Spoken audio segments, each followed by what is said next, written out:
Welcome back, everybody. Today we actually have two guests here for you. We are going to chat with Eric Sprague and Larry Willberton. They are hosts of the Blue Collar Nation podcast and creators of the Morning Tech Meeting. Yeah, thank you guys. Thanks for taking the time to be on with us today. How are you doing? Happy to be here. Thanks for the invite. Our pleasure to be here. This is great. Good. Well, kind of want to start off. You guys own what's called Morning Tech Meeting. Do you guys mind sharing a little bit what that's about, where you guys started from and everything? Sure. Why don't you default to the tech whisperer here? Oh, no. You're better at that than me. You go ahead. Now, Morning Tech Meeting, it's a soft skill training program. So we had a blue collar service business for many years, and we had technicians, and in the field, they would go representing our business, and we didn't always train them on how to be. We expected them to do things a certain way, and they didn't have the soft skills of dealing with the clients the same way we did. Do you mind saying what soft skills are, just real quick? Because I don't, at least in the landscaping industry, that term isn't thrown around a lot. So people might not even know what you're talking about when you say soft skills.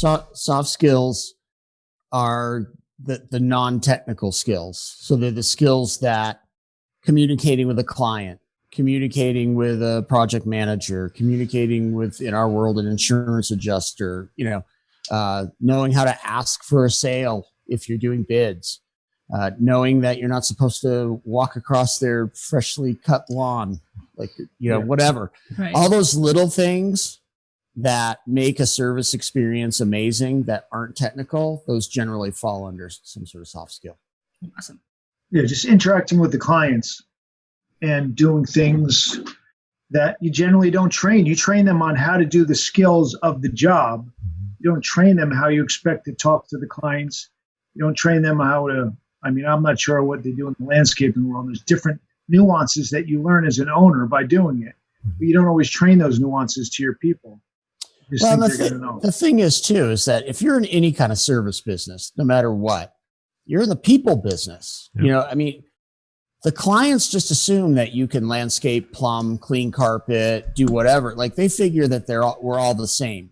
I'm not saying we are, but so what they judge their experience on is how well we communicate with them, how we behave on a job site. All the little things are what we're actually getting paid to do so that we can get repeat customers, referrals, top jobs, and all that. And the weird thing is that in a service business, field service, the majority of the employees are the field service technicians or the landscapers or whatever. There's very few people in the office generally. So the majority of the team is going out to clients' homes and businesses with very little training on how to interact on that job site and very little oversight. So therefore, we realized that we needed to train them so that we could cut down on the amount of problems. Mm-hmm. Yeah, it's so true. Does that answer that?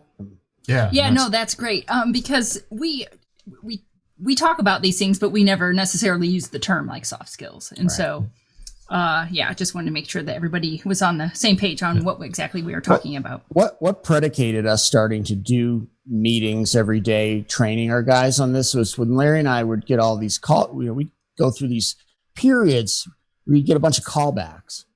And then we were like, every time we have a callback, we have to go put out a fire. So you have to stop what you're doing to grow your business and go put out fires. And then one day we were just like, okay, well, what is causing us to have to run around and put out all these fires? It was literally never a technical issue. Mm-hmm. It was always some sort of soft skill, poor communication issue. And that's when we said, okay, we got to fix this. Mm-hmm. Yeah. And thinking issue.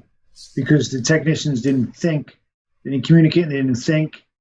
And then by building their skills, they were able to think more and have more confidence and be better technicians. All right, I'm going to disagree with that. It wasn't that they couldn't think. We hadn't trained them to think like we thought. Exactly. So we didn't train them to think and raise their capacity. They were plenty smart enough, but what they were doing is putting their values and what they had learned growing up onto how they were communicating, not the values that Larry and I had. So but, I have to digress because they didn't think, because they didn't have the confidence to think. When we trained them on what to do, they would go in the homes and do a better job. They would think more and troubleshoot.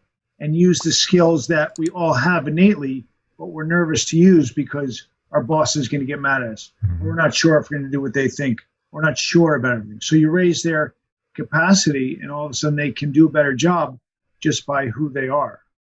Yeah, absolutely. And we see the same thing in our field. Like if, for example, a guy's out mowing or whatever, has been trimming their yard, and a homeowner comes out and, hey, I'd like for you guys to trim these shrubs over here or whatever.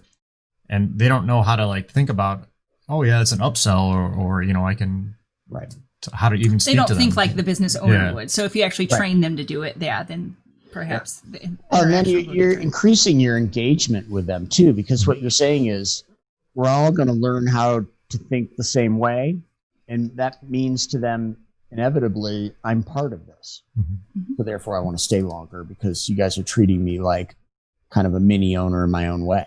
Mm-hmm. Sure, if they feel like they have a dog in the fight, they're like, oh yeah, I'm part of this. I'm part of this group. They respect what I think. You mentioned millennials before we started, especially millennials, because our entire team was full of millennials. Mm-hmm. And millennials, pay doesn't always rank so high on what they care about. They want to feel part of something important.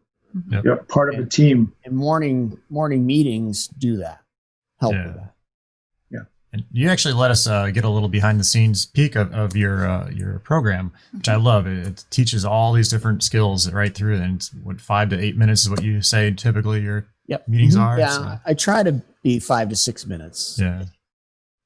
I've been telling him to stop talking so much because he just goes on and on sometimes, and it's just kind of drones. Well, it was interesting because when we first started the video meetings, though, I used to try to make them 10 because I felt like I needed to give more value. But the reality is that most of the guys, they can hang in there for about 5 or 6 minutes, and they're like, all right, you're kind of starting to bore me. And now we're done. Thank you. Move on. Yeah. No, I think that's a great time frame. Like as someone who also doesn't like to listen to things drone on, I'm like, that's a good amount of time. Because the value is, go ahead. Yeah, well, exactly. And the value is you can train them every day a tiny bit because, you want to get them to train. We're training them one day, a month, a couple of days of my last, and then all of a sudden it's gone.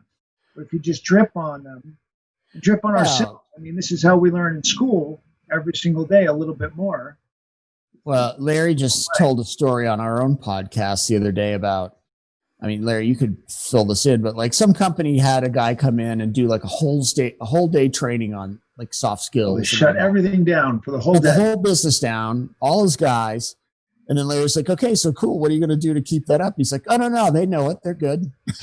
No. Like, nah, okay, good luck with that. You know? Yeah. They paid attention for like 30 minutes and then forgot the rest. Yeah. It's better to do 5 minutes a day every day than to do some huge, expensive all-day training. At least that's how we feel about it. Yeah. And that's where we've seen results. So, yeah. You guys started this in your cleaning business, correct? Yeah, we had a cleaning and water damage restoration business. And, it's a lot like landscaping, to be honest. We have a bunch of crews and then we come into the shop and we're trying to get everybody's production going quickly and then send everybody out to their prospective jobs. So there's not a lot of oversight. You can only have so many managers checking so many jobs at once. Mm-hmm. So we just realized that we needed to train in-house together as a team. And look, was every single person there every single day? No. In the water damage restoration business, you might have got a flood call at 4 a.m. and there's only 2 people at the shop, but we do the lesson with the 2 people. Mm-hmm. And then a lot of times I drive out to the job site and go, okay, let's huddle up around the tailgate and let's do the meeting real quick again. Yeah. And I can actually attest to this because I did your kind of business for a while. I did some flood restoration and fire mitigation and stuff for about 2 years. And I can definitely see how these skills would relate to a landscape business. That's why, actually, when I started listening to you guys probably about a year ago on your podcast, this is so awesome. This is what landscapers need. And this is why I was so excited to have you guys on here today. We have a friend named Al Levy. Al Levy's he's the Power 7 contractor. He's kind of more of a plumbing guy. But his dad owned all these service businesses. His dad's like the serial entrepreneur. And he says that his dad said every service business is different by an inch. Meaning they're all so similar. Like what you do might be slightly different, but the running of the business is so similar. Yep. And it's true, whether you're an electrician or a landscaper or a carpet cleaner, the actual fundamentals of running that business are really similar, I would imagine. Yeah. Do you have any examples other than what we talked about for soft skills? Like we talked about, meeting with the customers. How can a technician, improve their skills as far as that meeting with the customer? Well, can I just break it down how I do it each week? Sure. Yeah. So what we do is we spend Monday with personal development, because there has to be something in it for them. They have to have a skill that they can take outside of work and feel that the company's adding value to their life, like 24 hours a day, not 8. So we're always talking about goals and, rituals and habits and patterns that each guy can start with. They're not professional all the time. They're also personal goals, personal habits to help them in their personal life. I like that a lot. So we start with that. So every week starts with things that we can make them just better, just in general.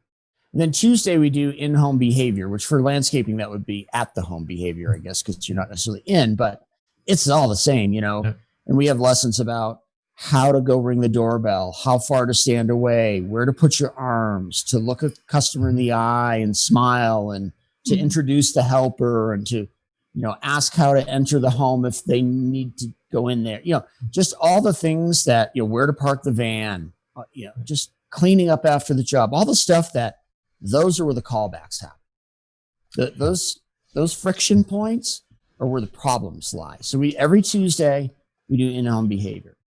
Hang on, they're nodding and looking at each other going, oh my God, that happens oh my God. It does. It's kind of like having kids. It's these things that you think you're never going to have to explain to people, but you have to. You don't always, when you first go into business, you don't think you're going to have to tell people how to ring a doorbell or how to properly approach a homeowner, but you do have to explain this to them, or people will do very weird things that you don't think of. So that's why I'm giggling. If they were you, they'd be your competitors. Yeah, exactly. So, that's a good. I like that. Wednesday we do disc training. Larry and I, I'm sure you can just tell by talking to us, we're like polar opposites of each other. So we have a lot of friction. And we were at an event where we saw a gentleman named Dr. Robert Rome, who talked about this thing called DISC. And then all of a sudden, Larry and I realized that all of the arguments that we were having, they weren't personal. They were because Larry thinks one way and I think another. Yeah. So at first after we left there, we got really into this DISC stuff. I think mainly just so Larry and I could communicate better. And then we realized, hey, we can teach this to our whole team. And then at the beginning, and we hear it also with the videos, at the beginning, all the technicians think this is just crap. Like this is like voodoo, crazy stuff. But what happens is that all of a sudden they start to see it in real life. Like they'll hear something that we talked about in the lesson, and then they're on a job and they're like, holy crap, I just heard that lady's a D and she was just all over me for being 30 seconds late or, whatever. Right. And by the time our company, kind of got really into DISC training, our employees knew everybody's DISC profile in the whole company.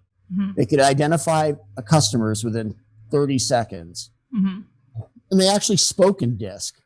Like our whole company culture was we all spoke in DISC. Like, oh, Eric's a D, so he's going to rush me. Larry's an I, so he's not going to give me any details. So-and-so's a C, so he's going to be slow and want everything to be perfect. And but what it did is it took all the personal out of every interaction at our company. And it really made a huge difference, not only with the clients, because it helps with upselling and just getting along with clients, but on the team, they didn't fight. You didn't have nearly the friction that a lot of companies have. We're much more patient with each other. Yeah, we were patient with each other. Everybody was much more self-aware to start with. You started within yourself. Yeah. And then it just went from with everybody. It was wonderful. Yeah, I think this is something that more people should be doing because we've never done DISC training. Like I know of it and I've seen the little online quizzes. But we've actually talked on our podcast before, just even about taking just like the 16 personalities, like just taking those types of tests, because people don't realize that it's okay if somebody else processes differently than you do. And we did it because we were having the same problem because, hard to believe, a couple that's been together for like 20 years might go toe to toe a little bit now and again. Well, the thing with you mentioned 16 personalities, which I really like. Yeah. And I know my personality, but you have 16. When you only have 4, it's easier Right. to teach everybody. You know, Sure. it might not break it down quite so granularly, but it gives everybody an overview of who they are. Yeah, no, I like it a lot. And I actually heard a podcast, I don't even remember which one it was once, but somebody said that if you don't have enough of that D, then you might not make it as an entrepreneur. So I thought that was interesting as well. It's like you. I agree with that. And then on Thursday, we do sales training. So some sort of add-on sales. And my whole thing is to teach the guys to be educators, not salespeople, to basically be a consultant, to gain that person's trust and explain to them, you know, why they need something or what the benefit would be. And then in honesty, ethically, you know, just propose a few options for them and let them choose. When I say sales training, I use that really loosely because, well, no, we learned our guys, you know, intimidates them so much. They didn't like to sell. They hated selling. But if I said, okay, but what if you went and just, you know, you knew something that Mr. and Mrs. Jones didn't know and you just explained to them how that could affect them negatively? Would that be selling? And they'd all say, no. I'm like, but it is, you know? Yeah. So all you have to do after that is say, if you want to fix that, it would be X, Y, or Z. That's the only difference. So we do a lot of that, and it's all like teaching them how to do presentations, teaching them how to give several options so that it might, you know, there's something for every price point, things like that. And then on Friday, we just recap the week and they get a quiz. Yeah. And so these are the videos you send out every week, something different every week. But it follows that same format each week. Okay. So Wednesday's always this, Thursday's always sales. And we just, because we learned at our own business, because all the lessons that you're seeing are the same lessons I used to do in my team in person and, or some version of them. And I try to tell a lot of stories in a lot of them too, so that the guys can relate, you know, because I think that matters. If it just seems like theory, then they tune out. But if you're like, yeah, you know, Mrs. Jones was, you know, leaning over my shoulder every move I made, and they're, oh man, I just had that 2 days ago. You know? Yeah, it gets that good rapport going. Yeah, because they know that, okay, this guy's actually been there, done it. He knows, he gets it. He's not just flapping his jaws at me. That's what we do. Yeah. So we have some people that may not be familiar with DISC assessment. You want to kind of dive into that a little bit further? Yeah, should we maybe say what they actually stand for? Yeah. Sure. So D stands for dominant. So if you use a different word for that. Yeah, Larry has a different word for that. I prefer dominant. Eric is. Yeah, and those are the people who, you know, they're intent on winning, very big picture, very kind of like field general type people.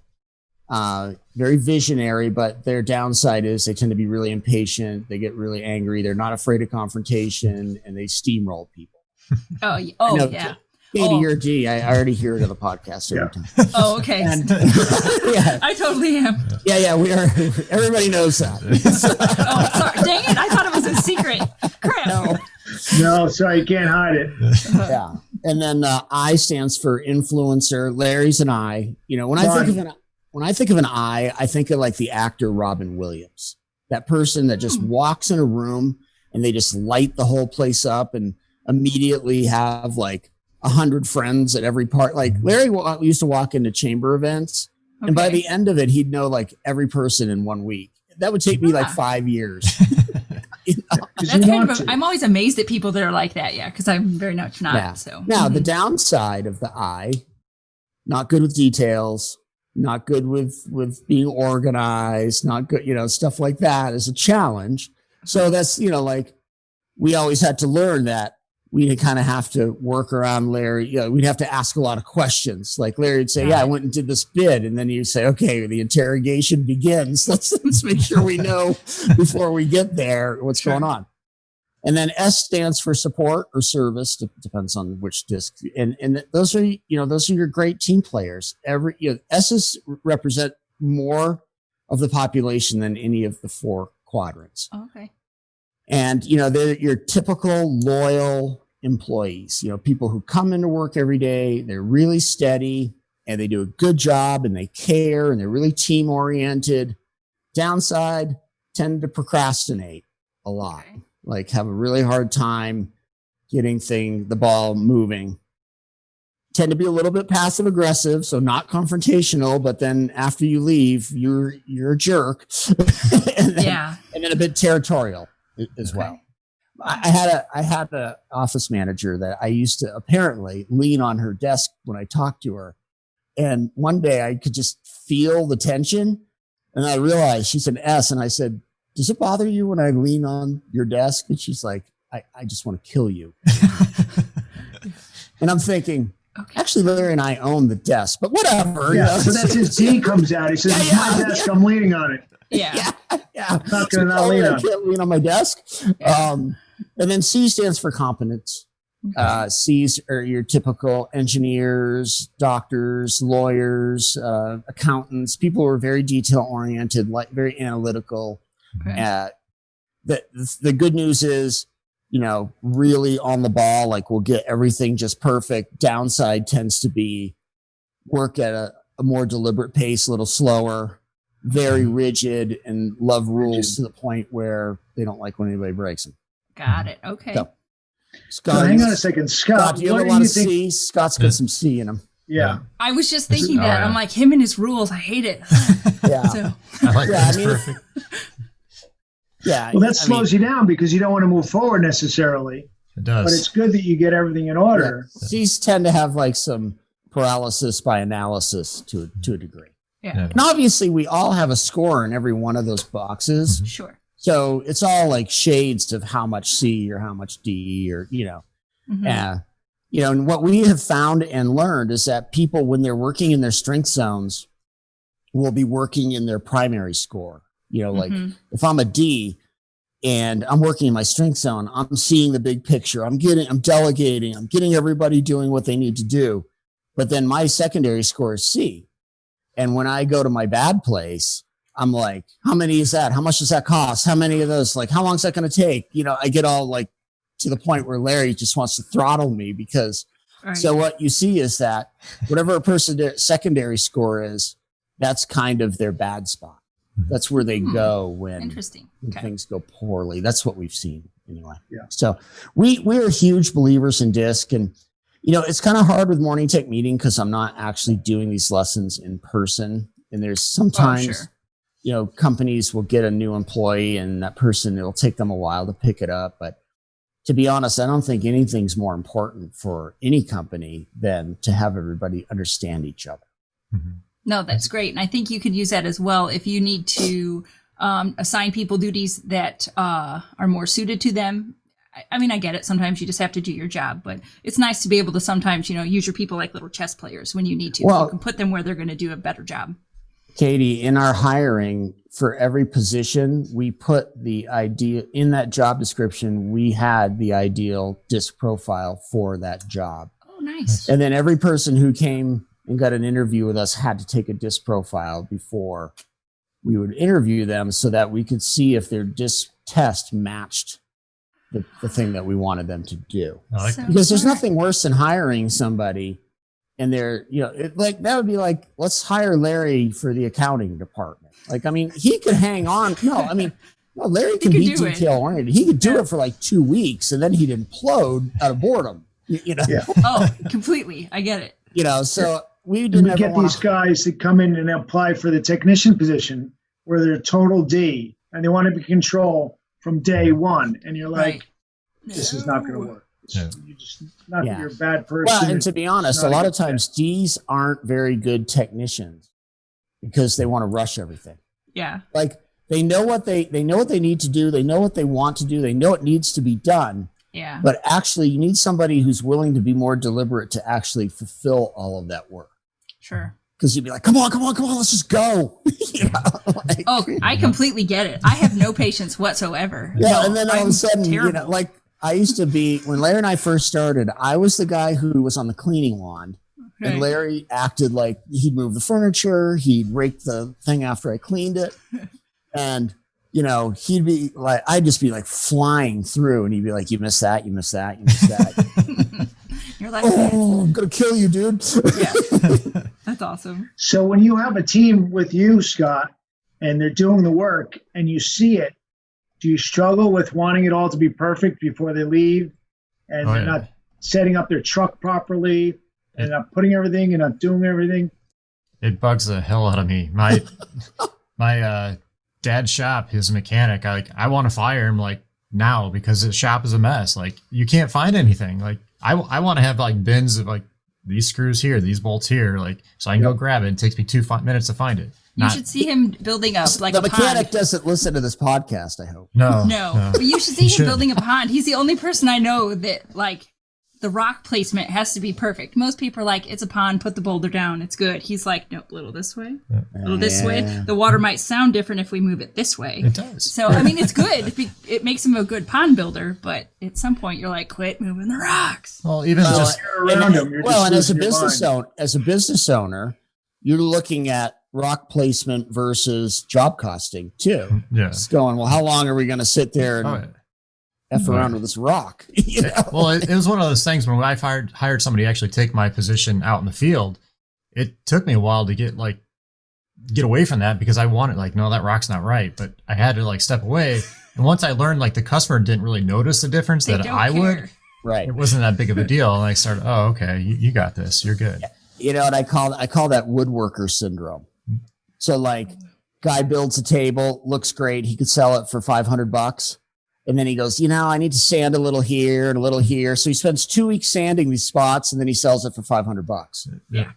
So, yeah. Well, it actually, this kind of helped me though, too, with building our systems in our business, because I like to have things in place, and that just helped things. But that's where the C excels. Yeah. That's where, building systems and having everything just that's right in your strength zone. Mm-hmm. Every company needs that person. Yeah, no, I love it. So it is one of your requirements, or was one of your requirements when you had somebody come in right away that they had to take that disc assessment. Yep. And then that's really smart. I wouldn't even interview them unless they agree to take it. And then you kind of went. The thing was, they'd answer the questions that you think they want to be. So you have to be good enough to understand them and see them. Yeah. Sometimes their scores when they first hired on were different than who they were. Well, in the interview, that I think certain guys would get wise to it and try to answer how they thought you would want them to be. Mm-hmm. So then your job in the interview is to try to deconstruct that to see if it's true or not. Investigate a little bit, dig in there. And if you know a little bit of disc, it doesn't take very long usually to figure that out. Yeah. So where could somebody find out or learn to take these, or where to go to take this? Well, you could go on to on the internet and just type in free disc personality quiz and they'll come up. And my suggestion to anyone would be to take several to make sure that, because what happens is that a lot of them, the questions are really similar and you kind of get in this thing. And if you're not honest with yourself, this is where people go wrong. They start answering the questions of the person that they want to be, not the person that they are. And I think it takes several go-arounds through the test and some self-awareness in between for people to get honest enough to get a true disc assessment done for themselves. Because, we had, when we were in this group of, we all did disc together and we got together every 3 months, all these business owners, and, everybody wanted to be a D. Because the person that was running the whole thing was a D. So he'd run around and be like, D's are the best, Yeah. And then nobody said oh, but I want to be a C. So all of a sudden you saw people tweaking their thing. It's D's represent roughly 10% of the population. And then we'd go to that thing and it'd be 90% of the people in there are D. And you're like, no, I don't know about that. So, and, I think it's called, I think the one we used was Personality Insights. It's Dr. Robert Rohm, ROHM. That one's really good. Okay. And he's, people can Google it. He's really good. I think if they just went on YouTube, you kind of have to see him in action too. He's the greatest public speaker ever. He's so much fun. And we didn't even see it coming. We saw all these other big names, Michael Gerber and all these other guys, Darren Hardy, John Maxwell, which were great. But this disc training, Dr. Rohn, was probably the most influential over time by far. Yep, I agree. I like that. Great. So if anybody's interested, look in the YouTubes, plug it in the Google. Yep. Absolutely. Yep. Actually, I kind of want to step back a little bit to the soft skills. how do you think this would benefit any landscaper, like for their technicians and that?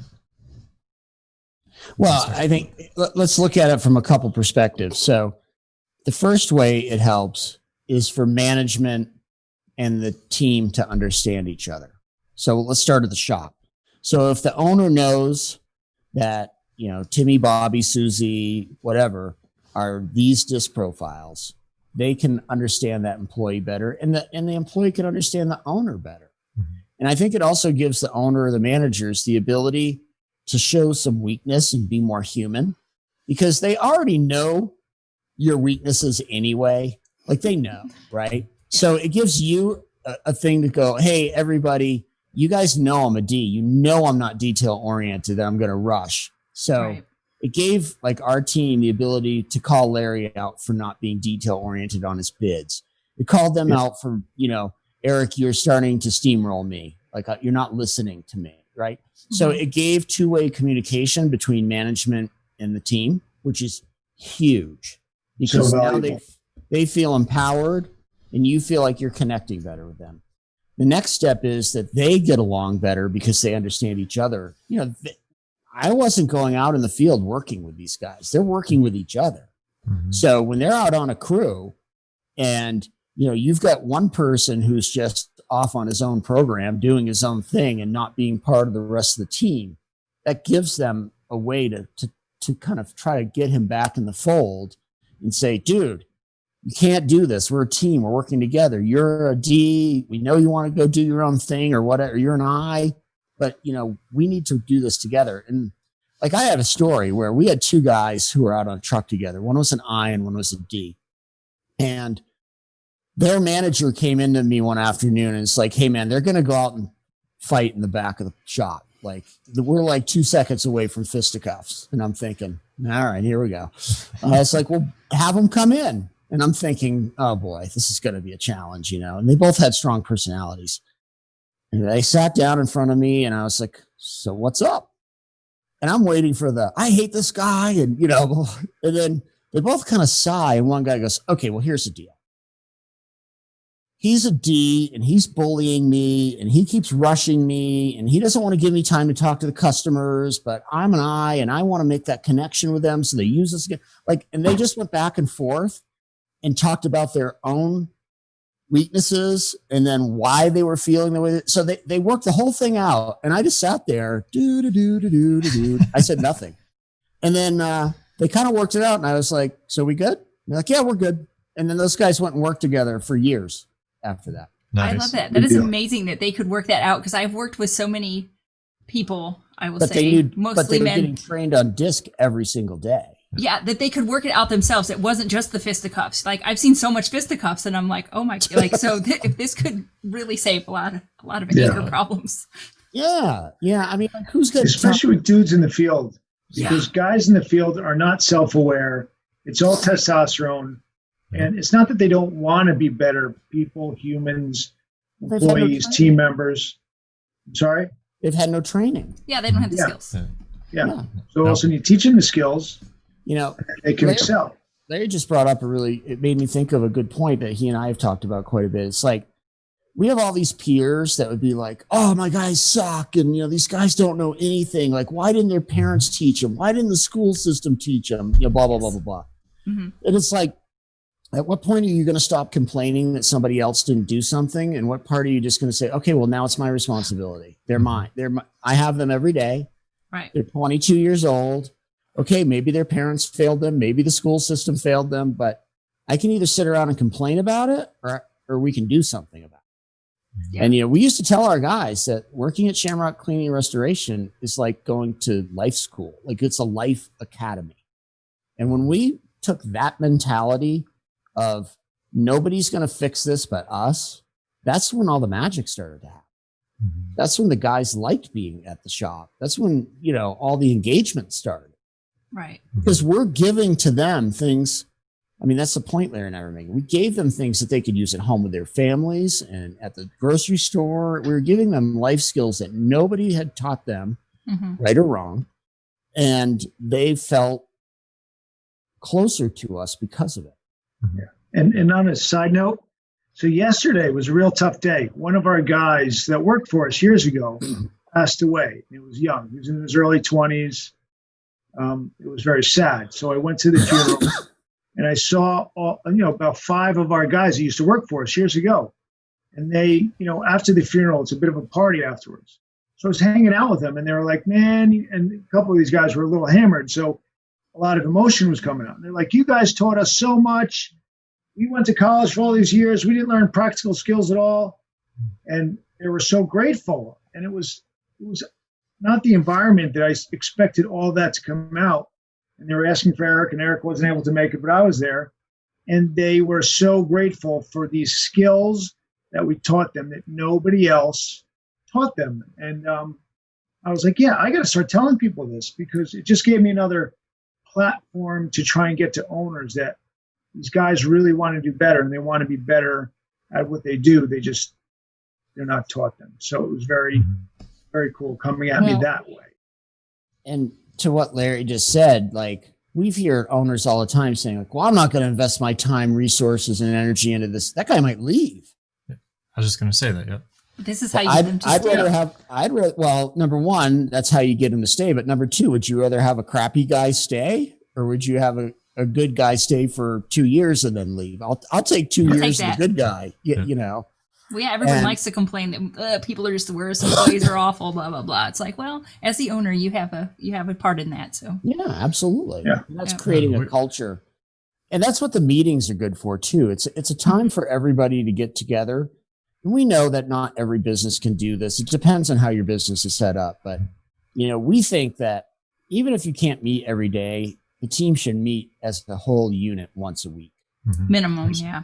Minimum once a week, where everybody's loving on each other. Everybody knows what the goals are as a collective, so that you build that team environment so they care. Yeah.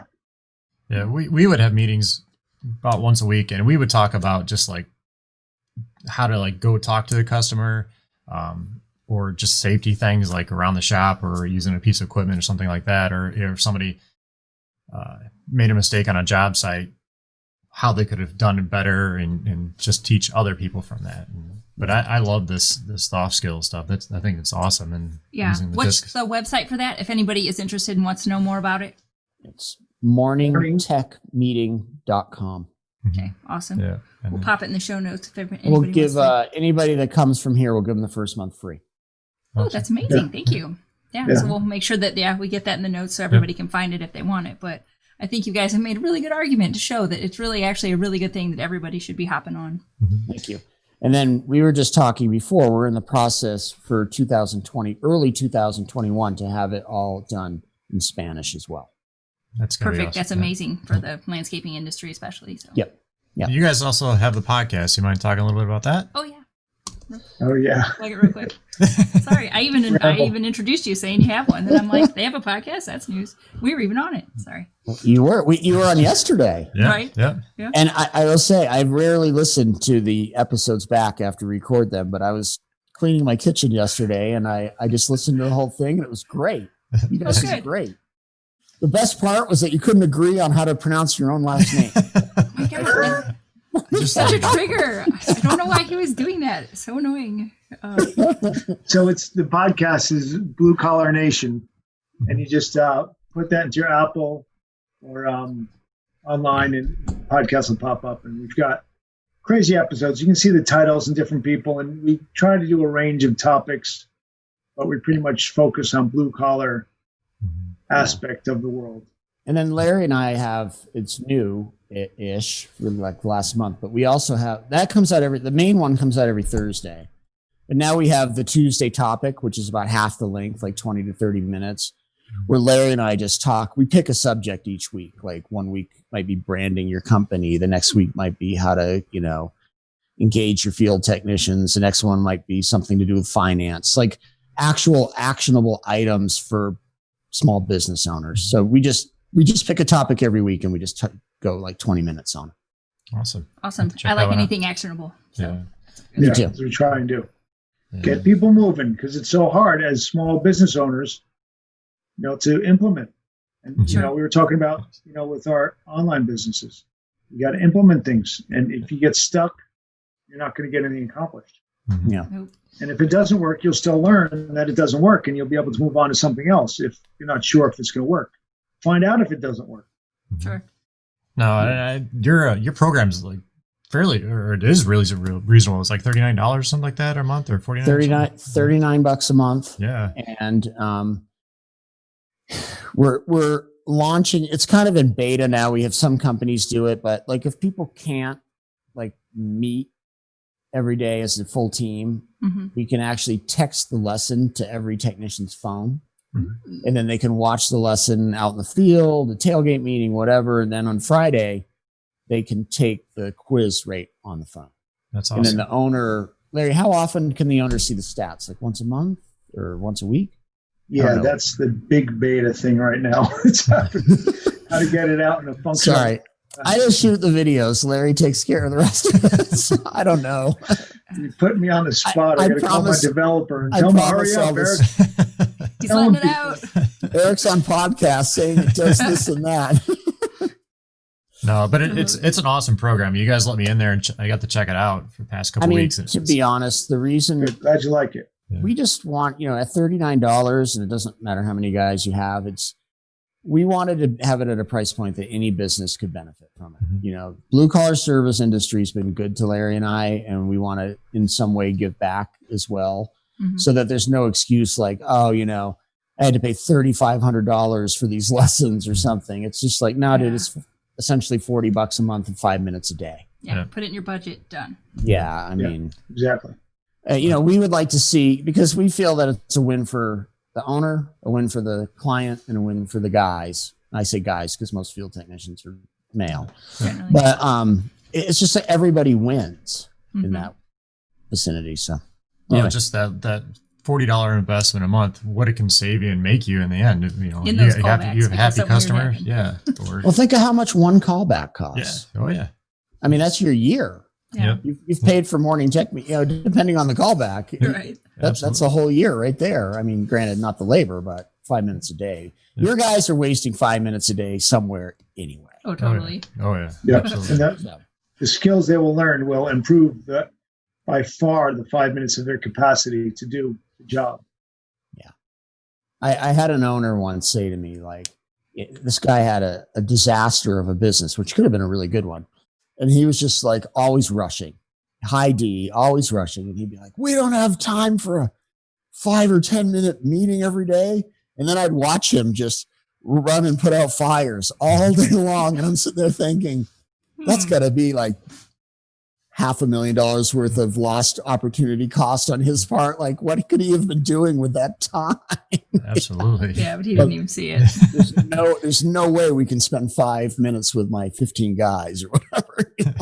Ridiculous. Do you know how much that costs? No, my dad's the same way. It's how he was. Oh, yeah, we're familiar with the type. Yeah. Well, just like the morning, just getting out, it would take us an hour, which should have taken us like 15 to 20 minutes to get out of the shop.